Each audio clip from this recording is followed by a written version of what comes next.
Hi, I'm Ben Ferguson, and welcome to your AMAC Weekly News. First up, the war against police is raging in this country nationwide. And what are liberal city leaders doing? Spending money to protect Black Lives Matter murals or painting or art instead of actually protecting the citizens. They're also now looking into defunding the police. Now, in one of the latest attacks, there were 49 officers that were injured. I'll tell you more about that in just a moment. Up next, Joe Biden has come forward with his next plan to try and literally buy votes come the November elections. His newest plan would add $775 billion to the current deficit. So find out who he's trying to buy and why he thinks this will win them the election in just a moment. And finally, we are joined today by Russel, Gloor, and Gerry Haefer from the AMAC Foundation to update AMAC members on the specific issue of Social Security and what may be changing. More on that in just a moment. But a quick reminder, if you want to frustrate the left and you want to make sure that our voice gets out there, hit the share button right now so that so many others will see your AMAC Weekly News. It starts right now.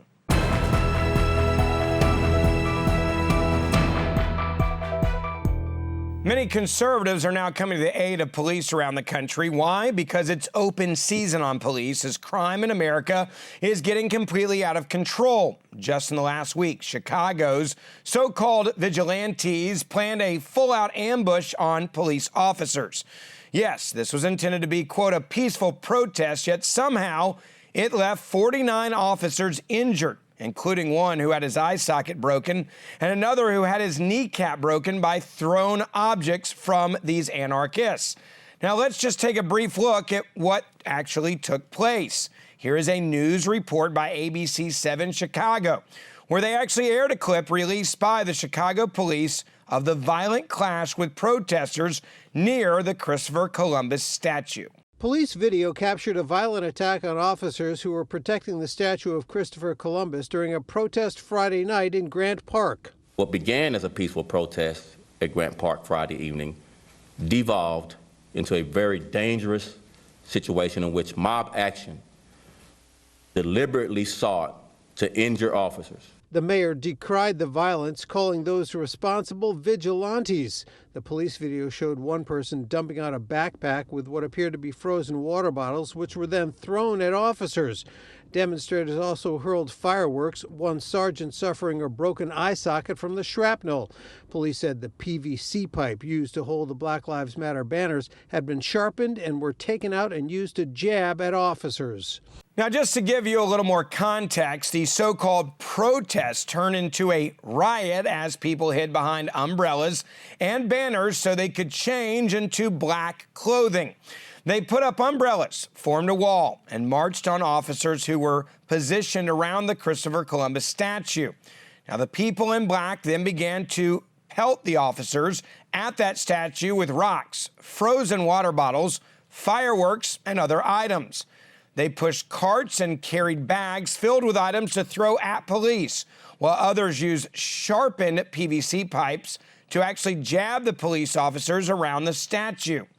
In all, 12 people were arrested for mob actions, yet 49 officers were injured, according to police. 18 of those officers had to be hospitalized.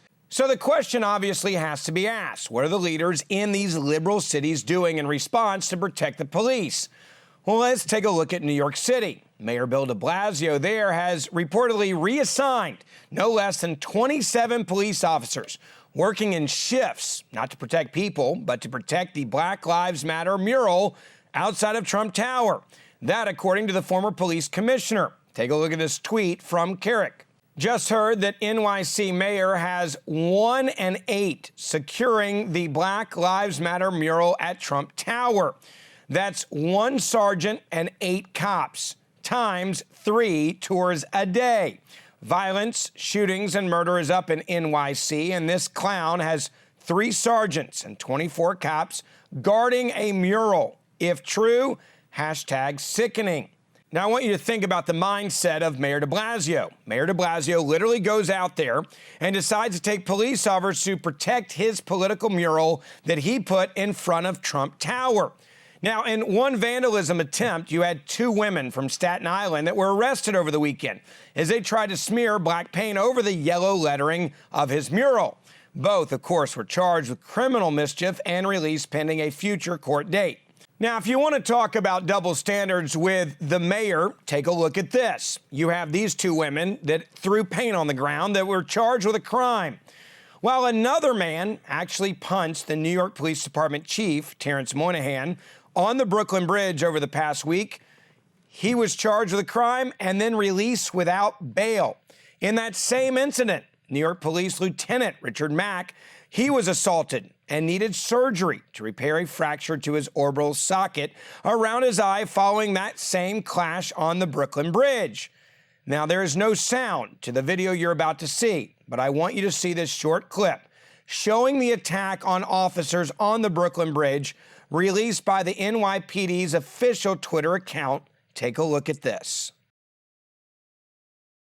Now, what you're witnessing is a full-blown assault and actually just pure anarchy on the police. And while liberal politicians are forcing officers to protect their Black Lives Matter murals, actual anarchists are on the street assaulting the police. Now, it's not just in New York. Also in California this week is another perfect example of complete hypocrisy from elected officials. Redwood City in San Francisco's Bay Area quietly scrubbed away its Black Lives Matter mural from a street after a resident actually asked to paint a similar Make America Great Again 2020 on the same road. No one will denounce the violence, and it's time that we stand up for our freedoms and for law enforcement and complete law and order in our country. And that is exactly why AMAC is standing tall to back the men and women that wear the uniform in this country. So if you listen to the mainstream media, they would say the election in November is all but over. Joe Biden is going to be the next president of the United States of America, and Donald Trump is going to lose in a massive, massive failure to get out the vote. So why is Joe Biden going in now to actually buy votes? Well, first, he joined up with far-left socialist Bernie Sanders and AOC in what is being called the Biden-Sanders Unity Platform. That means he's very nervous about the election. Now, in this platform, it appears to call for 12 weeks of paid family and medical leave, a $15 minimum wage mandate, extending the Affordable Care Act, or Obamacare, to illegal immigrants brought to this country as children and protected under the Obama-era DACA program, allowing illegal immigrants to purchase unsubsidized coverage in the Obamacare marketplace.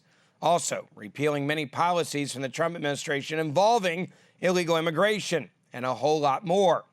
That was just the first plan. Well, now we've got a new plan from Biden. His new plan would cost an extra $775 billion over the next 10 years. So what is actually in this plan? Well, Biden is proposing to provide universal preschool for 3- and 4-year-old children, build new child care government facilities, and expand access to a wider array of long-term care options for seniors. Now, I'll let you hear a little bit of what Biden had to say about this new buy the vote, I guess you could call it, and its plan involving child care, government child care for all Americans. Take a look at this from MSNBC. We can also make high-quality child care affordable and accessible. My child care plan is straightforward. Straightforward. Every 3- and 4-year-old child will get access to free, high-quality preschool like students have here. And low- and middle-income families won't spend more than 7% of their income on child care for children under the age of 5. The most hard-pressed working families won't have to spend a dime. Here's how it works. They can either decide to get up to an $8,000 tax credit for child care. For a middle-class family with a couple of young kids spending $300 a week on child care, that means an annual savings of $8,000 in their pocket because it's a tax credit. It means everything for working families living paycheck to paycheck. Or the federal government would send funding to states, which then work with child care providers to cover the cost for working families with young children over 7% of their income would not have to be spent. Now, obviously, any legitimate journalist would ask a simple question. How is the presumptive Democratic presidential nominee going to pay for this massive plan? Well, his campaign said it would be paid for by rolling back the tax breaks for real estate investors with income over $400,000 and taking steps to increase tax compliance for high-income earners. In other words, he's going after anybody that employs a lot of people and the wealthy in this country. Yet again, liberals are putting forth an unrealistic plan, paid for by hardworking Americans who most likely won't ever see results in their own lives, apart from a lighter pocketbook. Now, it's important to note something that Mercedes Schlapp pointed out on Fox Business this week. In the last 3 weeks, Biden has already proposed $3.4 trillion in new spending. You heard me right. Just in the last week, the Biden campaign has put $3.4 trillion in new spending out there for the American people. Take a look at this clip. Right now, when you've seen in the last 3 weeks between his clean energy initiative, between his economic plan, and now his new announcement today, you're talking about $3.4 trillion in terms of expense. And then, of course, adding government and bureaucracy to this process, which we know is incredibly inefficient. Now, while the Biden campaign is out there offering up more than $3.4 trillion of your tax dollars to help buy votes, thank goodness Donald Trump is actually working to decrease the impact illegals have on your pocketbook. Just this week, the president signed an executive order ensuring that states allowing and encouraging illegal aliens to enter this country will not be rewarded with greater representation in the House of Representatives. He will do this by making sure that illegals are not counted in the census for the purpose of reapportionment of representatives. The president is working on behalf of the citizens of this country. Meanwhile, Joe Biden is claiming that President Trump has quit on our country. Take a look at this from MSNBC. His own staff admits that Donald Trump fails the most important test of being an American president, the duty to care for you, for all of us. This man simply doesn't understand. He can't deal with our economic crisis without serving and saving and solving the public health crisis. For all his bluster about his expertise on the economy, he's unable to explain how it will actually help working families hit the hardest. You know, he's quit on you, and he's quit on this country. You literally can't make up these types of attacks. What I can tell you is Biden can say literally whatever he wants because the media is not going to check him. The truth is, we all know that President Trump has given everything up and taken nothing in return for the people of this country. And it's time for us to show him how grateful we are for the attacks and sacrifices that he and his family are going through. Now, AMAC supports our president as he continues to support each and every one of us.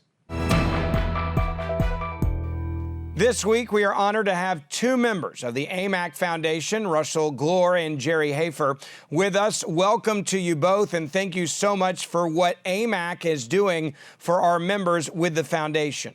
And really, Gerry, I want to start with you. Could you give everybody a quick overview of how the AMAC Foundation began and what it is doing right now for so many people?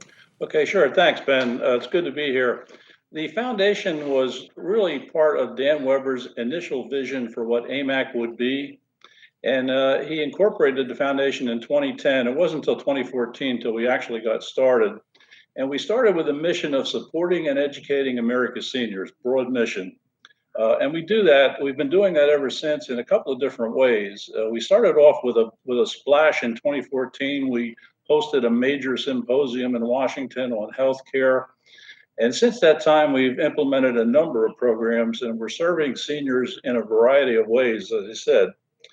For example, we have a pretty robust web presence with 3 major websites that we operate. We conduct a seminar series on topics of importance to seniors, and we do usually about 2 seminars a month. Well, we haven't been doing them lately because of the pandemic, certainly, but we're morphing that over to a virtual seminar presence these days. So we're very active in terms of supporting seniors that way.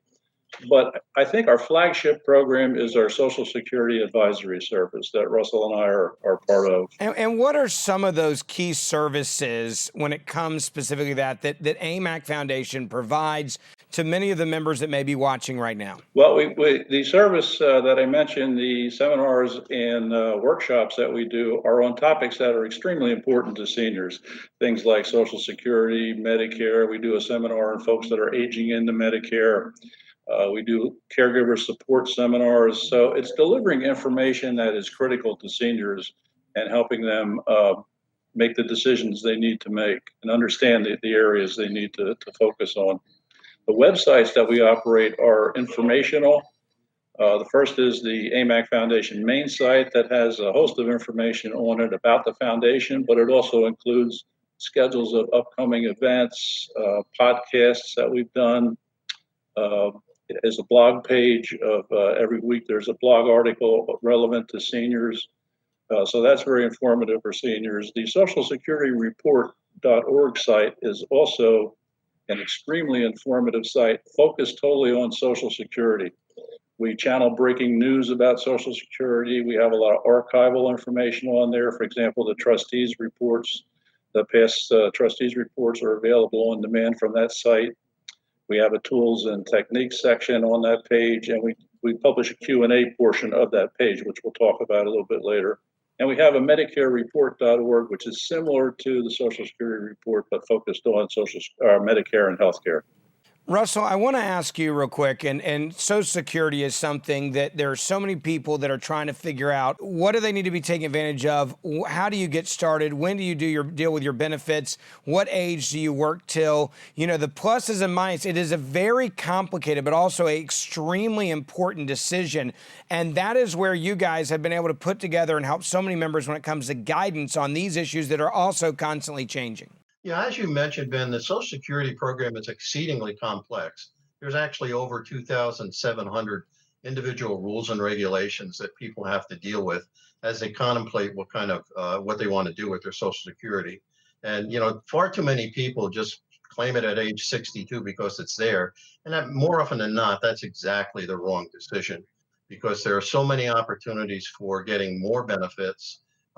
Lifetime benefits, for example, will be much more if you wait, the longer you wait. Now, that's not for everyone. Some people should claim earlier if they're not in good health or if they're really desperate for the money. But even then, there are consequences for claiming early, because if you're still working, you really need to be very careful that you don't exceed Social Security's earnings limit, or your benefits will be reduced. So it's a very complex program. One of the questions, and I see this happen so often, I'm literally been in the middle of dealing with this with my own parents and my in-laws as they are getting into Social Security right now. If you see this and you are trying to help out a family member, maybe your parents, what are some of the key questions or resources they should be looking at that you guys provide? Well, one of the things that they can do is they can just provide us with some very basic information, and we can do a complete analysis for them based on their own personal circumstances as to what the best course of action would be for them financially. And often there's more than one strategy that they should consider. So the key questions really are: when were you born? What is the date you were born? And what is your earnings history over the course of your lifetime? Because and if you are married, what are you entitled to spousal benefits? So everybody's situation is different. So we need to be very careful to examine everybody's personal situation, personal unique situation, so that we can create for them the best strategy that's available. You guys are both part of this vital Social Security Advisory Service. Where did this originate from, and how did this actually turn into what it is? Yeah, it's kind of an interesting story, because, again, it's testimony to the vision that Dan Weber had for his AMAC Foundation and the Social Security Advisory Services. 4 of us went to a training class in 2016. And we leveraged off of that training class to achieve certification by the NSSA, the National Social Security Association. And then, of course, once you just get certified, you still need to do a lot of study. So we've done that now. That was in 2016. 2016, we probably handled something just under 300 questions. This last month, we handled Wow. 650, over 650 questions. And last year, we handled over 3,500 questions. And to date, we've handled almost 12,000 questions. So we've had a lot of experience with answering Social Security questions and dealing with the very unique situations that our constituents are in. I might add also that it's a service that's not available only to AMAC members. It's available not only to AMAC members, but also to the general public through something that we publish called Ask Rusty, which is a series of weekly articles that we publish based upon actual questions we've received and actual answers that we've provided to people who either email us or telephone us with their own unique personal circumstances with Social Security. And lastly, for people that are watching and they may end up sharing this with family and friends, if they really want to dive into what this offers and this advisory service, where do they need to go to get more information? Yeah, it's actually quite easy. They can either call us. I'll give you the number. It's 888-750-2622, or they can email us their question at ssadvisor@amacfoundation.org. And that's basically the way that they get a question answered. Some people are more comfortable with email than they are with telephone. Some people prefer to work by telephone. So we have both of those services available. I really appreciate both of you guys coming on AMAC Weekly News. This is one of those issues that's very complex. It's so important to our members and also for families that are having to deal with making these tough decisions. You want to make sure you make the right decision. So again, to both of you, thank you for coming on AMAC Weekly News and for all the work that the AMAC Foundation is really doing on this. You're very welcome. You're welcome, Ben. Good to be here. That's it for this edition of your AMAC Weekly News. Quick reminder, if you want to frustrate the left, make sure you share this video right now with your family and your friends. Most importantly, if you haven't joined AMAC yet or renewed your membership, do it now so you can continue to receive the show and access to our incredible member benefits. I'm Ben Ferguson. I'll see you back next week for our next episode.